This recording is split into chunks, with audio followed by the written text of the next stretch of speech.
société et veut maintenant travailler dans le département de l'école du dimanche. Est-ce que l'Église qui l'a pardonné, on a pardonné, non? Oui. Mais on devrait lui donner une classe avec les enfants. Non.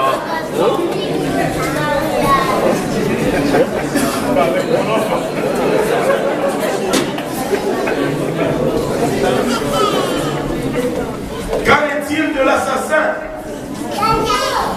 qui, alors qu'il était encore en prison avant son exécution, je ne sais pas, quelqu'un va faire le ministère de prison, mettons le frère Luc. Il est toujours là, donc c'est facile. Le frère Luc va en prison, il prêche l'évangile. Le prisonnier, wow, il se répand de ses péchés, il reçoit le Saint-Esprit, il se fait baptiser avec même un miracle qui ses chaînes tombent et tout.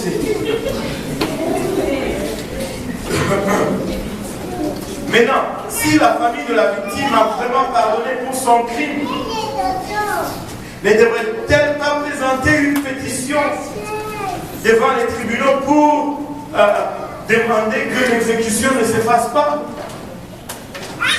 Ils ont pardonné, non? Ouais.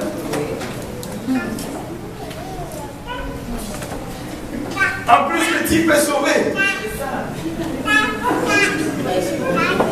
Qu'en est-il du chrétien qui s'engage dans une relation immorale, mais qui s'est maintenant repenti? Et si la direction de l'Église exige qu'il fasse ses preuves avant d'être impliqué à nouveau dans le ministère, n'est-ce pas démontrer un esprit impitoyable?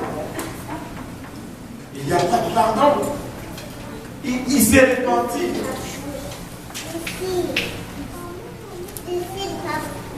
Vous voyez, tantôt vous avez dit oui, tantôt vous avez dit non. Mais pour tous les cas, c'est le même dilemme. C'est la même chose exactement. Mais pour un cas, oui, pour l'autre, non. Si Dieu nous jugeait comme ça, on aurait des sérieux problèmes. C'est le même dilemme qui se cache à l'arrière de tous ces scénarios. Est-ce que le pardon efface automatiquement les conséquences du péché? Non. Ai-je vraiment pardonné à quelqu'un si en même temps j'insiste qu'il soit tenu responsable de ses actions? Oui. La réponse à ce dilemme se trouve dans la distinction importante entre deux mots. Encore une fois, deux mots. Un, la vengeance, et l'autre, la justice. La vengeance n'est pas la justice. La vengeance, qui est mon désir de voir une autre personne souffrir la douleur qu'elle m'a causée. Ça, c'est souvent notre première réaction, que nous devons, au moyen de l'Esprit Saint-Esprit, étouffer des fois. Des fois, tu dois parler en langue. Amen. La Bible nous avertit constamment contre le fait d'appliquer ces genres de sentiments dans nos cœurs. Romains 12, 19 nous dit: ne vous vengez point vous-même, bien-aimés, mais laissez agir la colère. Car il est écrit: à moi la vengeance, à moi la rétribution, dit le Seigneur. Et quand je lisais ce verset, je pensais que quand il dit mais laissez agir la colère, ça veut dire laisse faire la colère. Ne te fâche pas. Ce n'est pas du tout ce que ça veut dire. Ce n'est pas du tout ce que ça veut dire. S'il y a quelqu'un qui a une Bible, Martin peut me lire Romains 12, 19 et on va comprendre une autre profondeur à ce verset. Ne vous vengez point vous-même, mais laissez agir la colère de Dieu. Ce n'est pas laisse faire ta colère. Non. N'exerce pas ta colère. Laisse la colère de Dieu agir. C'est pourquoi il dit: à moi la vengeance, à moi la rétribution. Nous ne sommes pas appelés à exécuter nos sentences nous-mêmes. Laissons cela à Dieu. Dieu a choisi des mécanismes pour nous éviter cela. Parce que c'est quelque chose qui va toujours créer de l'amertume. Laisse la colère de Dieu agir. Ne fais pas agir ta propre colère. C'est ce qu'il veut dire par là. Toi, tu pardonnes tout simplement. Ça, c'est la justice. La justice est le paiement de Dieu ou de la société, est le paiement que Dieu ou la société exige de quelqu'un à cause d'un mal qu'il aurait commis contre nous ou contre la société dans son ensemble. Ce n'est pas à nous de exercer la justice. Très souvent, la partie lésée n'est pas appelée. Et de toute façon, même logiquement parlant, il y a un parti pris. Je suis impliqué. Amen. Donc, ce n'est pas à nous laisser Dieu ou la société appliquer la justice. Et là, c'est la justice, ce n'est pas la vengeance. Mais si vous voulez appliquer vous-même la pénalité, ça devient une vengeance. Alors que nous sommes à éviter la vengeance, la Bible nous enseigne à demander justice pour ceux qui ont été blessés. Nous ne devons pas appliquer la vengeance, en aucun cas, mais nous devons toujours demander justice. Ésaïe 1,17 nous dit: apprenez à faire le bien, recherchez la justice, protégez l'opprimé, faites droit à l'orphelin, défendez la veuve.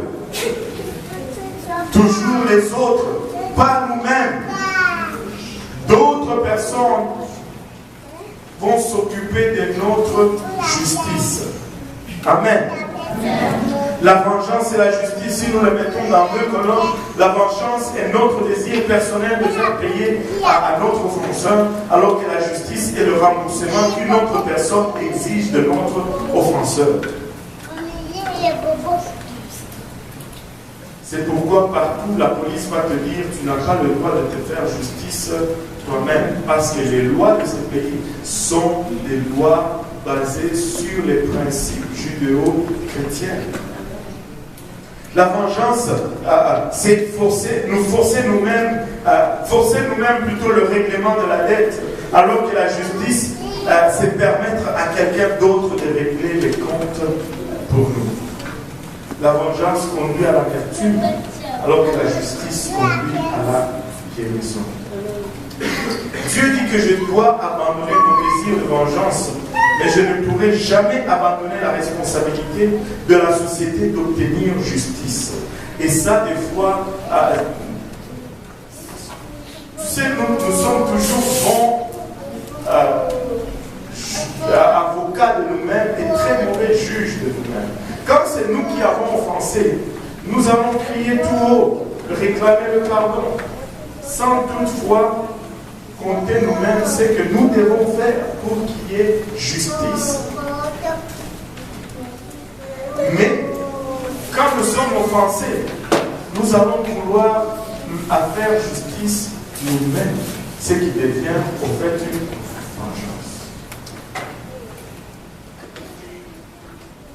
La Bible nous enseigne qu'en plus de Dieu, le gouvernement, l'Église et l'Église doivent être des administrateurs de la justice dans notre société. Nous n'allons pas prendre les choses sur nous-mêmes. Dieu nous traite de la même façon. Quand Dieu nous pardonne, il supprime les conséquences éternelles. Que tout le monde dise éternelles. Éternelles de notre péché. Mais pas nécessairement les conséquences temporelles. Que tout le monde dise temporelles. De nos actions. Pourquoi un Dieu qui pardonne ou une personne qui pardonne permet encore à quelqu'un de subir ses conséquences?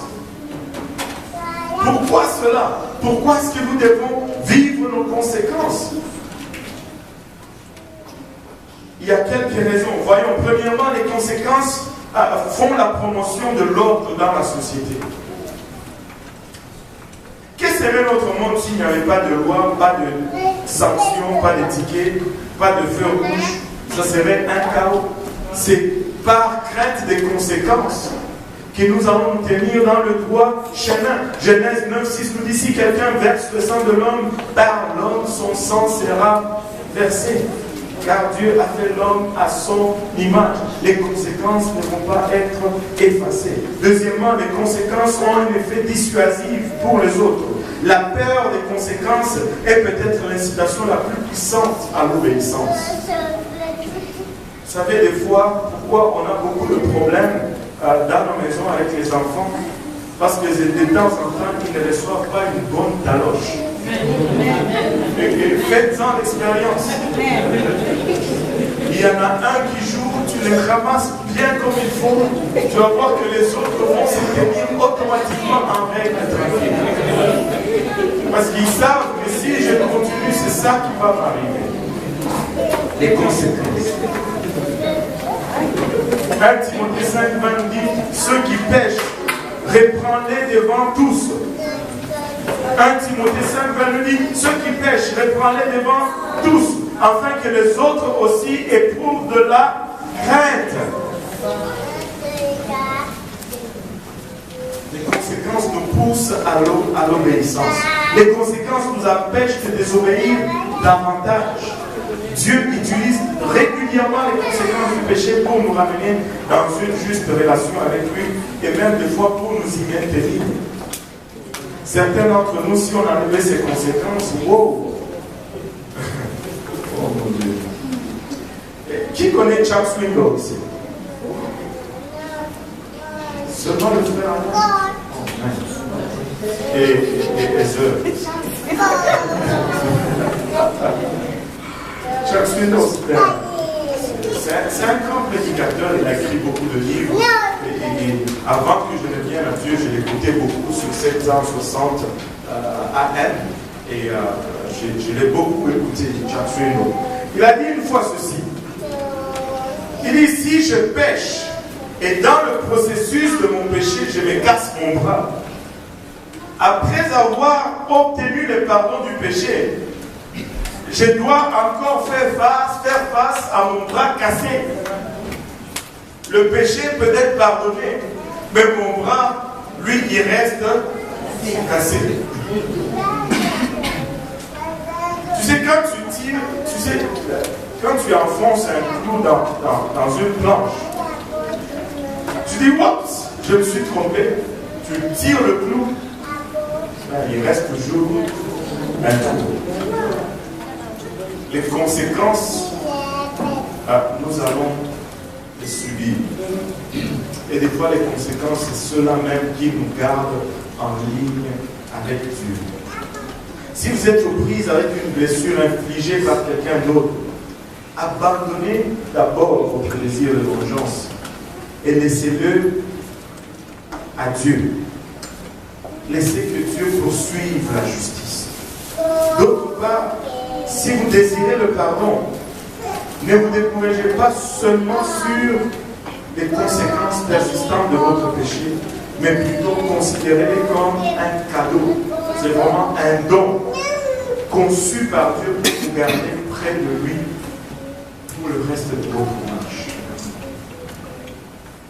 Tu sais, je ne sais pas pour vous, mais de temps en temps, je dois regarder ma vie en face. Je dois regarder mes erreurs et je pleure devant Dieu et je me dis, oh Seigneur, je veux rester proche de toi. Je veux rester proche de toi. Si tu arrives à un moment où tu ne vois plus tes erreurs passer, tu es dans une place dangereuse. Et nos erreurs passées ne doivent pas être regardées comme un fardeau de culpabilité pour nous enfoncer, mais comme de mise en garde pour nous garder sur la bonne ligne alors que nous avançons avec Dieu. Maintenant, le pardon et la réconciliation. Troisième fausse déclaration. Si vous avez vraiment pardonné à quelqu'un, vous devez reconstruire votre relation avec cette personne.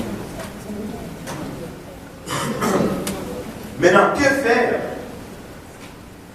Si quelqu'un hésite à offrir le pardon à son agresseur ou son offenseur, car ils n'ont aucun désir de rétablir une relation avec lui ou avec un conjoint qui leur a été infidèle, un ami qui a triché, un collègue qui a calomnié ou un parent qui l'a maltraité.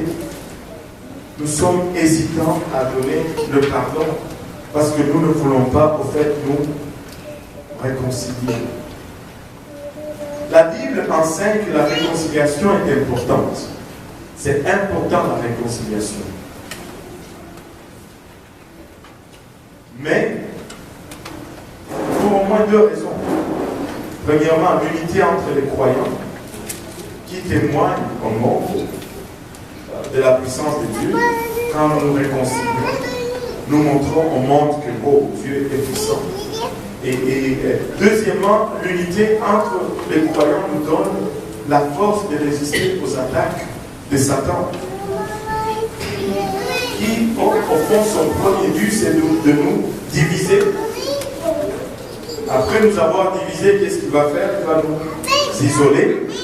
Et après nous avoir isolés, qu'est-ce qu'il va faire? Il va nous conquérir. Mais quand nous sommes ensemble, il y a une force dans l'unité, il y a une force dans le nombre. Un chasse 1000, deux chasseront 10 000, pas 2 000, 10 000. Et c'est une loi qui se vérifie même dans votre cours de physique. Regardons Matthieu 5, 23, nous dit, si donc tu présentes ton offrande à l'autel et que là tu te souviens que ton frère a quelque chose contre toi, laisse là ton offrande devant l'autel et va d'abord te réconcilier avec ton frère, puis viens présenter ton offrande. Je ne vais pas, peut-être, ce n'est pas sage de rentrer dans le détail de ceci, mais regardez, si nous lisons ce verset attentivement, nous disons, si donc tu présentes ton offrande à l'autel, et que tu te souviens que ton frère a quelque chose contre toi. Pas que toi tu as quelque chose contre ton frère. Amen. Que ton frère a quelque chose contre toi. C'est lui qui est offensé.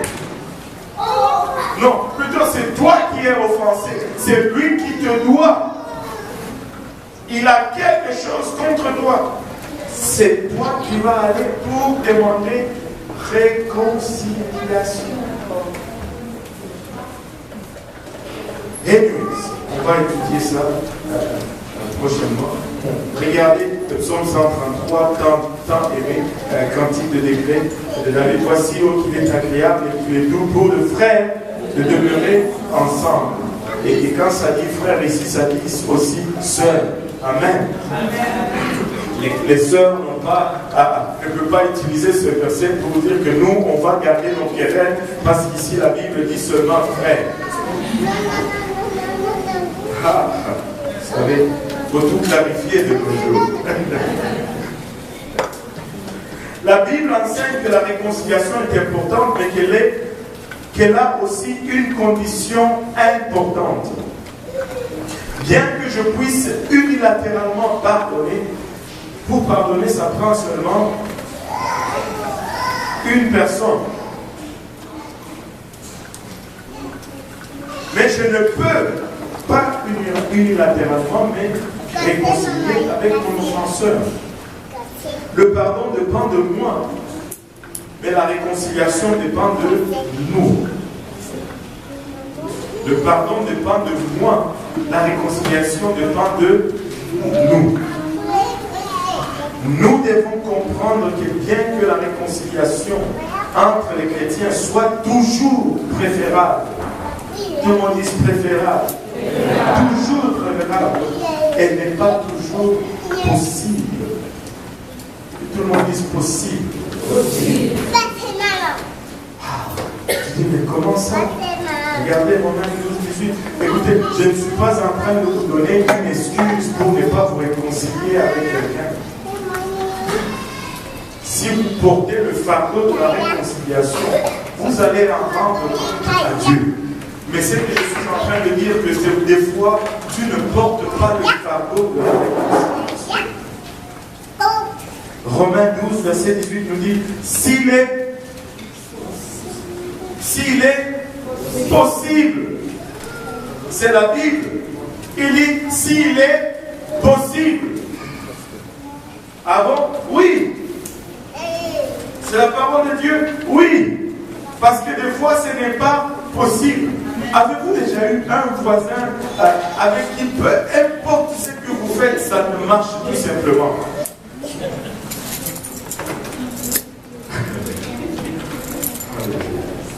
S'il est possible, et autant que cela dépend de vous, soyez en paix avec tous les hommes. Alors que je peux exprimer mon désir de réconciliation dans une relation, je ne peux pas l'exiger. Ce n'est pas que si les deux parties se conviennent qu'elles ne peuvent être atteintes. Plutôt, ce n'est que si les deux parties se conviennent que la réconciliation peut être atteinte. Même si quelqu'un m'a vraiment pardonné pour le mal que j'ai dû leur faire, il peut encore prendre beaucoup de temps et d'efforts pour reconstruire la relation brisée. Et ça, nous devons en être conscients.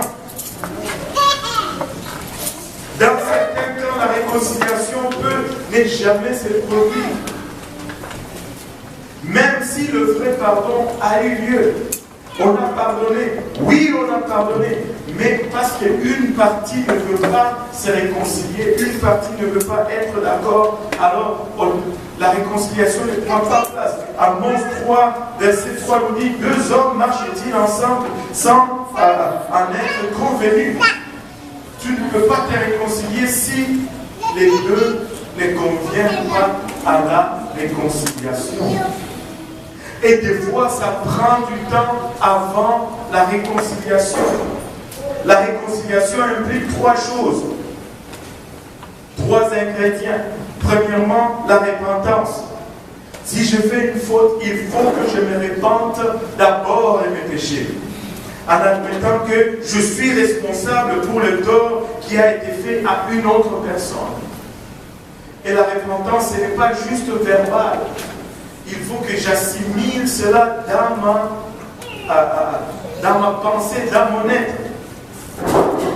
Deuxième ingrédient qui est important pour la réconciliation, c'est la restitution. C'est la restitution. Et tout le monde dit restitution. Il faut que j'offre un type de compensation à la personne à qui j'ai fait du tort pour la perte qu'ils ont souffert. Si tu veux te réconcilier, tu vas offrir une reconstitution. D'abord, tu dois reconnaître que tu es en tort. Et ce n'est pas parce que tu as reconnu que tu es en tort que les conséquences sont effacées. Après, il faut que tu restitues. Et après, le troisième point, c'est la réhabilitation. Et tout le monde dit réhabilitation. Qu'est-ce que ça veut dire réhabilitation? Réhabilitation ne veut pas dire tout simplement, bon, si tu étais parti de la maison, tu rentres et tu deviens le mari ou la femme ou peu importe. Non, la réhabilitation veut dire ceci, de montrer un changement dans notre comportement sur une période de temps nécessaire à la personne à qui nous avons offensé. Sinon, il n'y aura pas de réconciliation. Si tu ne changes pas ta façon de faire, c'est impossible qu'il y ait réconciliation. C'est impossible. Il n'y aura pas de réconciliation. Il faut se repentir, il faut restituer et il faut se réhabiliter. Sans la réhabilitation, il n'y aura pas de réconciliation. La réconciliation ne se fait pas instantanément.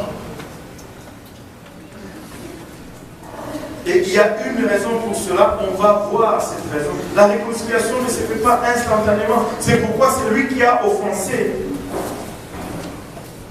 a tort d'exiger la restauration immédiate. Et c'est pourquoi l'offensé aussi ne serait pas judicieux d'offrir une réconciliation immédiate. Le pardon, on l'offre immédiatement.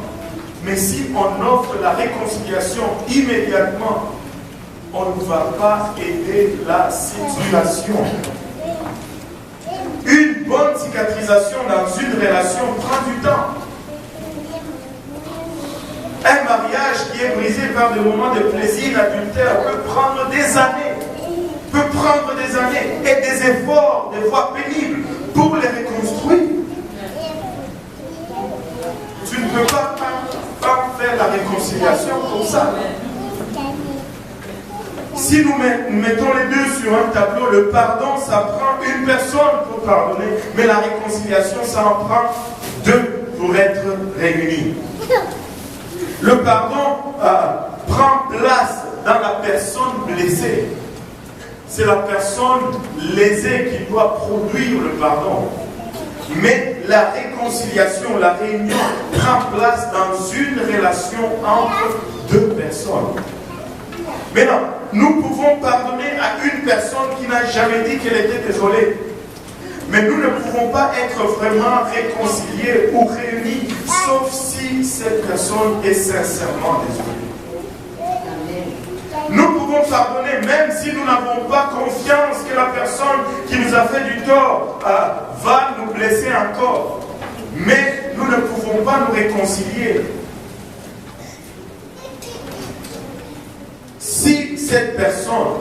Si nous n'avons pas la confiance en cette personne, qu'elle va nous blesser encore, il n'y aura pas de réconciliation. Et ça n'a rien à voir avec le pardon. Le pardon n'a pas de lien, mais la réconciliation comprend plusieurs liens. Plusieurs liens. Maintenant, le dernier point, quatrième et dernier point, et c'est pourquoi la réconciliation prend du temps. C'est à cause aussi beaucoup de ce quatrième point. Le pardon et l'oubli.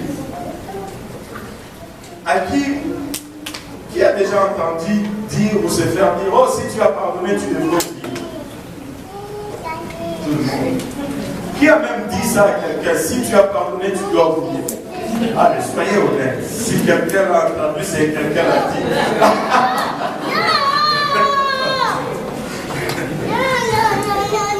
Alléluia. Si vous avez vraiment pardonné à quelqu'un, vous devriez être capable d'oublier ce qu'il vous a fait. Cette déclaration est aussi fausse. Contrairement à ce que plusieurs croient, l'oubli n'est pas un test du vrai pardon ou du pardon authentique. L'oubli n'est pas la preuve ou le test du vrai pardon.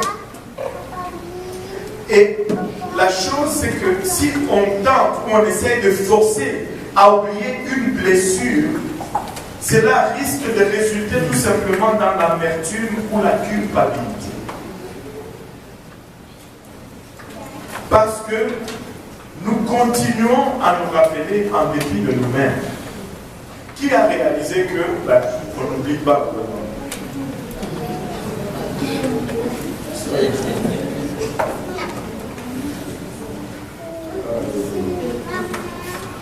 On peut se retrouver à lutter de chaque côté de cette question de l'oubli.